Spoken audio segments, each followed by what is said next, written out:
Les questions de perte de la biodiversité et des changements climatiques ont été au cœur des débats entre les ministres gabonais des Affaires étrangères, des Eaux et Forêts et le secrétaire permanent adjoint du plan climat. Et l'Assemblée composée essentiellement des diplomates. Une session importante pour les pays africains à quelques jours de l'ouverture de la COP27. Nous avons proposé et décidé d'organiser une fois tous les 3 mois des conversations diplomatiques thématiques.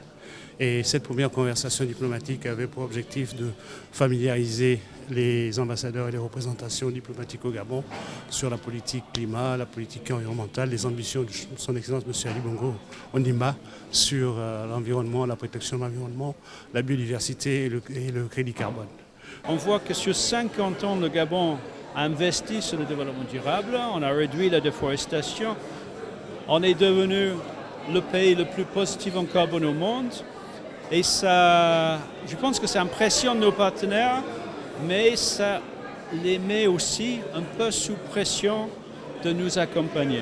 Le leadership du Gabon est un exemple à suivre pour les pays du continent, soucieux des dangers liés au changement climatique. Aujourd'hui, le sujet portait sur la biodiversité à l'aube de la COP27 qui aura lieu en Égypte à Sharm el-Sheikh.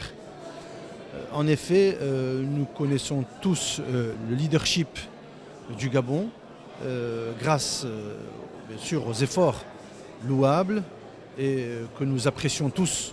Nous savons tous que l'Afrique souffre aujourd'hui de toutes les émissions de gaz à effet de serre et toutes les émissions de CO2 de plusieurs pays industrialisés. Et partant de ce constat, l'Afrique doit être récompensée à sa juste valeur. Devant un ennemi commun, l'unité est l'une des options pour trouver des solutions pérennes à la résilience au changement climatique. Le bassin du Congo est le deuxième poumon de la planète derrière l'Amazonie. Le continent doit pouvoir générer une économie verte à travers la gestion durable des forêts.